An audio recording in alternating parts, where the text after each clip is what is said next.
Hello, I'm Chef Walter Staib, host of the Emmy Award-winning television series A Taste of History.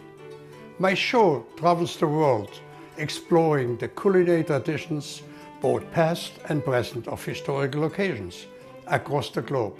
I have also been the proprietor of Philadelphia's famed City Tavern for the last 26 years. So you can imagine how honored I was to learn that my hometown of Philadelphia was becoming a World Heritage City, and that City Tavern's Pepperpot Soup recipe was chosen to represent Philadelphia in the organization of World Heritage Cities recipe booklet. What an honor. I first learned of the West Indies version of Pepperpot along the bank of the Rio Grande in Port Antonio, Jamaica. Oh. Off the chain. You know what's interesting? We cook here like they cooked hundreds of years ago. No modern equipment, but that's what makes it so beautiful. The flavor. You don't get this from the stove, from the gas stove. No, I know. Fantastic. Great. At the time, I had no idea that George Washington had similarly been taught this Caribbean dish during his only trip far away from mainland America, the country of Barbados. Washington would take this recipe with him to Valley Forge, just outside of Philadelphia. Oh, delicious. General Washington instructed his cooks to make this soup to nourish and warm his starving and freezing troops during this horrendous winter of 1777. General Washington, Sir. At your service, sir. I'm here to prepare you the finest meal you've ever had. West Indies Pepperpot would become a staple and the best seller at the City Tavern for 26 years. Slightly different from the Philadelphia Pepperpot, it would lay a foundation of Philadelphia's tradition that would become synonymous with the city as hoagie and cheesesteak. To the revolution! So let me show you how easy it is to make this World Heritage recipe in your own kitchen and entertain your friends.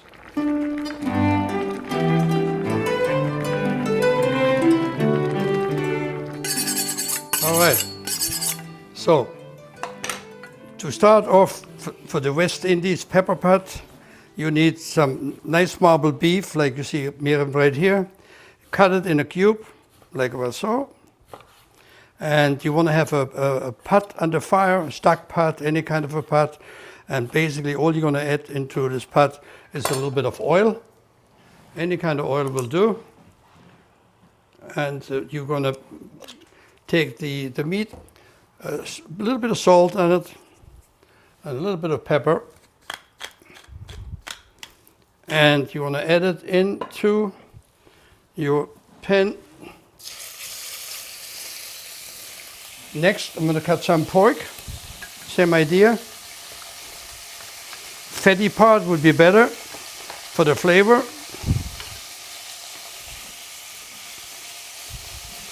There we go.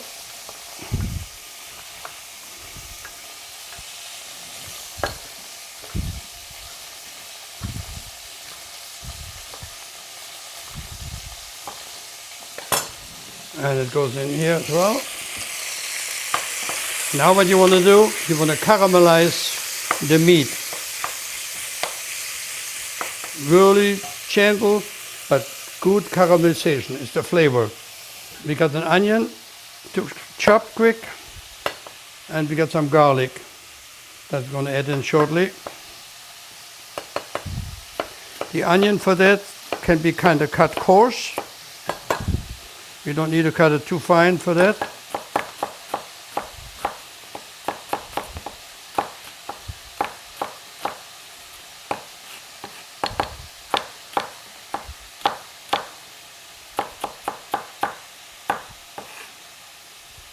All right, one more onion here.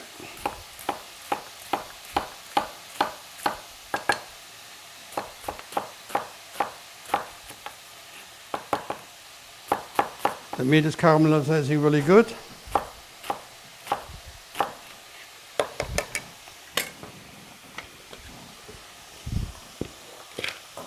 The onion goes in there in a little bit.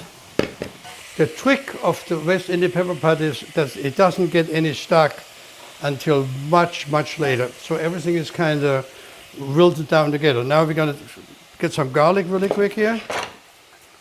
The best way for me to peel garlic is to squeeze it down. You can take the skin off real easy, the outer skin. Here we go. And again, coarse for the soup. And then we add the onion and the garlic into the soup and let it again caramelize while we get the rest of the ingredients together. Important is, as you see those beautiful peppers, it uses habanero peppers. Now, if you have difficulty getting habanero peppers in your marketplace, not to worry, you can use any kind of peppers as well. So now we got the heat up a little bit here. So we have the onion and the garlic in there. We're also gonna get the green onions or scallion in there as well at this stage. And we just want to chop them down quickly. Very important. Now, if you ever go to the islands and you get a West Indian pepper pot soup in the islands, you may or may get their scallion. They're much more onion related, so they have more flavor even than ours, but they will do. There we go. And now we're going to let this simmer. Just like that. Most important part of this entire recipe, most important part, and you might have difficulty finding ground allspice or the allspice berry. Now, allspice berry is the ones that look like that. Those are what you're looking for.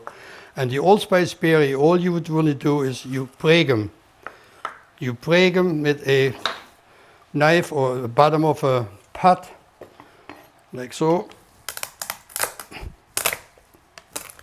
and add them into the soup. Now the flavor is just unbelievable. Just take it in right now. Then we got some thyme, dry thyme. The way to do it is put a sprig in there and later you just fish it out. So far you see me not adding any liquid into it purposely. Just reducing it all down. Let the onion get translucent a little bit more. And in the meantime, I'm getting ready with the bay leaf into it.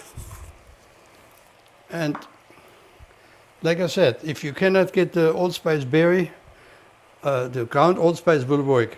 But obviously the berry has much more flavor to it. The most important part of the soup in the West Indies, they eat everything very spicy. So the first time you do it, you want to be very careful. Now you can substitute that by using Thai pepper or even pepper flakes. We were lucky today that we got habaneros. Remember, very careful. And when you do this at home for the first time, make sure that you protect your hands and don't touch anything sensitive. They're really, really, really hot. A lot of Scoville units in there. So we're going to just, and remember also, when cooking with spices like that for the first time, you can always add, but you can never take away. So for that amount of soup here, that should be just plenty. Look how little I add in there for this much soup. Now comes the one that you might be a challenge in your marketplace, which is the taro root. Taro root, malanga, cocoa, many different names. You find it in Asian stores. Readily available now. When I first came to Philadelphia 26 years ago, I had to go shopping myself for it because it wasn't really an in thing. Now everyone knows taro chips, smashed taro, etc. So a taro root, if you wanted to make that and you want to substitute it, you can utilize a potato instead. So all you want to do, you first of all, it has a pretty skin outside. You want to peel it off and then cut it in a dice. And again, the dice, depending how long your cooking time is going to be for the soup.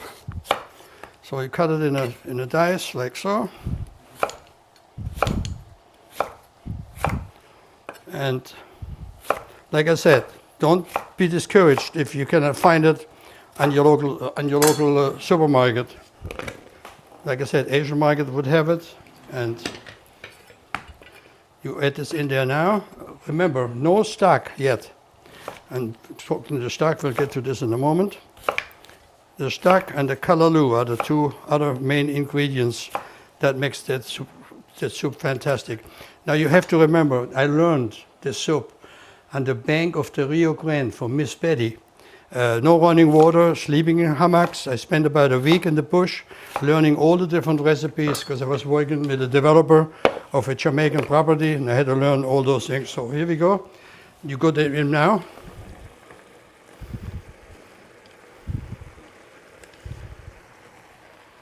So far, take a look. No liquid. The flavors that come out of this pot already, it's already amazing. So we let it still cook without any liquid. The liquid I made earlier, which is basically a very light beef stock. So basically what you want to do, just take a couple of beef bones, some carrot, little celery, and just cook it down. Just very, very basic. Want to be careful on salt, because many times if you follow the recipe by the book, you take the meat and you salt it. You put kosher salt on it and keep it in the refrigerator for a couple of days. But you really don't have to. It doesn't really make this much of a difference. Now what we're going to do, we let this cook a little bit. And then we got to add in collards, any kind of greens, because the callaloo, which is the top of a cocoa, which is a smaller version of a taro root that grows in the islands, and you can get it in Miami and New York. Those places you have access to. You add them into it. You can substitute with spinach, or what I found better is any kind of kale. And we're going to add some little fresh ground pepper into it, which is a different heat than the habanero peppers.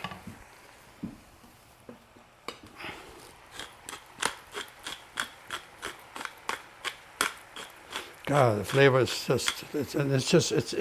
the flavor is in the allspice. Now, when we talk about the Philadelphia pepperpot soup, it's basically the same thing minus the habanero peppers, but it uses jalapeno peppers or pepper flake, also spicy, and it doesn't use taro root. It uses potato, most of the recipes. So the recipes, like I said, if you want to make Philadelphia one, and you do not like a tripe or intestinal product, you can just vary the recipe and use, like we just did, cut up meat, beef, pork in there. So now we got it ready to receive the stock. And now all we got to do is cut up the greens. We got to do a taste test to make sure that we have enough of the allspice in there, and make sure we don't have too much of the habanero pepper inside as well. So we're going to make sure of that first. Oh, look at that. It's so simple. So simple, but so beautiful. The flavor. Now, depending who you entertain, this is a little mild, comparatively speaking, so I could add a little bit more habanero, which I will. And the moment, once the taro is done, it takes a bit. Once the taro is done, the soup is ready. It takes about 10-15 minutes, not more, on low fire. And the longer you caramelize the meat, the easier and the better flavor for your soup. So I'm going to add a little bit more habanero into it, just a tad. There we go, a little bit more. And remember, the heat is on the seed. So it will really make sure, because the capsaicin, the heat is right on the seed. So you want to be very careful with this. So I've chopped this one down. Remember, when you do it at home, wear a glove, be very careful, don't touch your eyelids or your lips, anything sensitive, you'll be very sorry. There we go. It's starting to have a nice boil to it, which is just what we want. And it won't take long at all. The last thing we're going to add into it is the greens, like I said. Now, since I found it, and it's already made ground allspice, I add a little bit into it. Like I said, not necessarily, but it just adds a tremendous amount of flavor to it. Let me chop up the greens. And the greens can be chopped real coarse, because they're literally going to be disintegrating. Now, depending what kind of greens you buy, if you have collards, you want to be careful. Sometimes the stem of the thing is too hard, so you want to kind of peel off the leaves off the stem and leave here, like so. See, you can use the greens, but not the leaf, because those leaves would not be cooking on time. They'll be tough in the soup afterwards. So here you go. Put this back in here.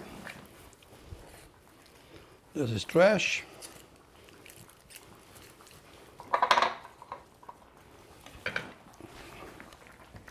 Now we're going to make one more little test before we add the greens into it. And the most important thing is to make sure that we check on the taro. Now, see the size I did? I kept it small, so it's fast.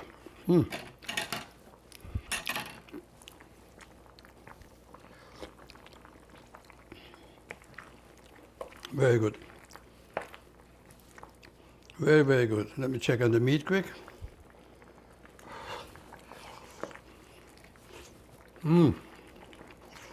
Coming. Now goes the greens.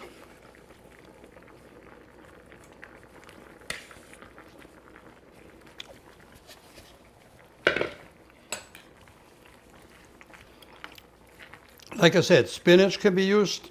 Collards, obviously, a very perfect use. And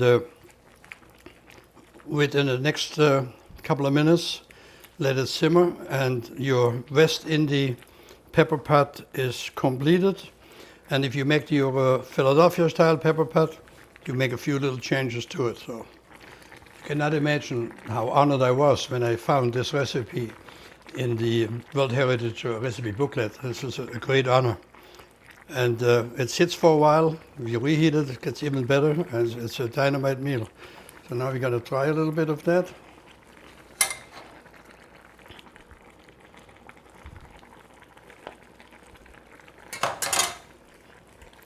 Let's see. Oh, almost as good as in Port Antonio, Jamaica, when I first learned it. And this recipe is hundreds and hundreds and hundreds of years old. Hand me down, hand me down. But it's absolutely delicious. So I hope I showed you the pepper pot. Don't be scared. You see, it was very easy. It's live to tape, so there's no smoke and mirrors. And it's very easy to do. So do it for your family, get your friends over. Excellent with a couple of cold beverages. Fantastic.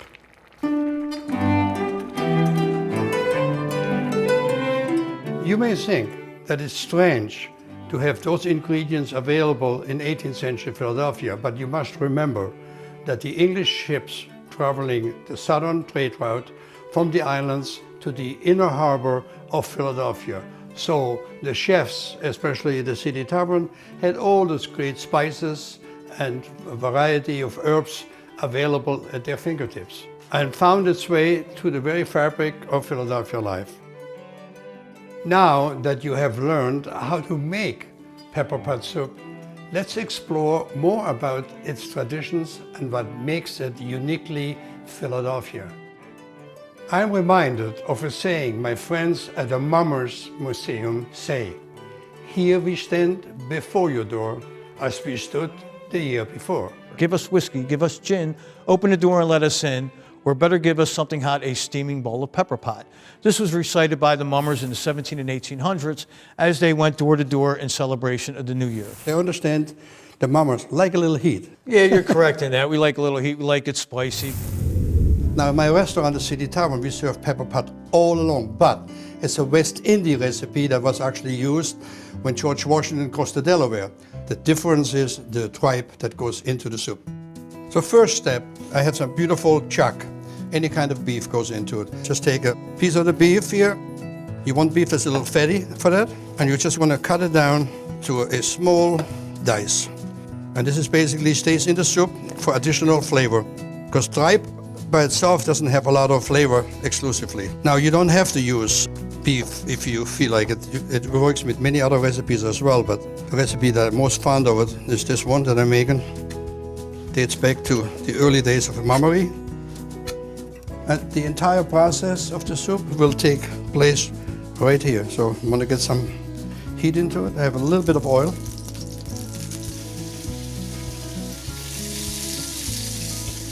And I'm gonna just get a little bit of simmering in there. The word pepperpot, I assume, comes from the same way as pepperpot is from the West Indies, the hot pepper that's included. Now here, we're using historically correct cayenne peppers with a little salt into it and a good amount of pepper.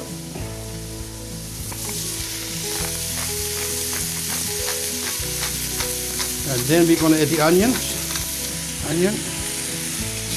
Now we're gonna simmer it down until the onion, no color. We just wanna, we call it little caramelizing. In the meantime, I'm gonna start cutting the potatoes. I'm using Yukon Gold today, but any potato works. I'm gonna add potatoes right into it now. The stock I made earlier, any stock would work. Look at the unbelievable flavor there's already. Okay, fresh bait. Now the tripe, which is actually what differentiates it as a Philadelphia pepperpot soup. It's the lining of the cow's stomach. Cut it in pieces like that. Now remember, tripe never gets sold in this country without being pre-blanched. It's really delicious. Acquired taste, but really good. Now I'm gonna put this in the soup. I'll let this cook for about 15 to 20 minutes. When the potatoes are done, the soup is done. So right now I'm gonna chop some of the green onions. If you do it at home, do it at your own risk. You cut this first. It goes in. So now comes the spice. These are cayenne peppers. Just cut it open. The capsaicin, the heat, lies right in there. For this part over there, 2 cayenne peppers, leave them whole. When I met so many mummers, they all told me the hotter the better. But obviously I don't want to make it so hot that you don't get the flavor. I really like this to be hot enough that after a couple of bites, you feel it. Now I gotta check on salt and ground pepper. Wow, a lot of great flavor. So obviously if you like tripe, that's the ticket. A bowl of pepper pot with a slab of cornbread, you can party all night with the mummers. The annual New Year's Day Mummers Parade in Philadelphia is a tradition that has become ingrained in the city's rich history and woven its way into the hearts of its people. I don't know how to explain it. It's just an adrenaline rush and a good feeling to make people happy. When I'm on Broad Street, if I can put a smile on somebody's face, I've accomplished what I went out to do. Featuring elaborate costumes and celebratory festivities, mummery was introduced to Philadelphia by Swedish immigrants in the 17th century. The event that began the day after Christmas and eventually proceeded through New Year's Day was shared revelry between family, friends, and communities alike. As more and more immigrants settled in Philadelphia, clubs started to organize, and as they got bigger, the celebrations became more elaborate. Records indicate that even during British occupation of Philadelphia, English General Howe was given a farewell send-off that featured customary mummer merriments. New Year celebrations continued throughout George Washington's presidency in the nation's temporary capital. In the early traditions of mummery, it was customary for celebrations to include parading and gunfire, with revelers firing shots into the air in acts of jubilation. This became such a staple that the organization officially became the New Year's Shooters and Mummers Association, a name and tradition that has since been replaced because of the dangers of such celebratory acts. In the 1800s, masquerading, a fundamental element of the mummer tradition, was also banned. However, given the parade's significance, the ban was not enforced and the tradition endured. In 1901, the city of Philadelphia sanctioned the first official parade, strengthening its place in the city's future after such a long-hailed history. Congratulations once again to my adopted hometown of Philadelphia and the well-deserved honor of being selected as a World Heritage City. I hope you learned a lot, and I hope you continue this tradition of Pepperpot with your family.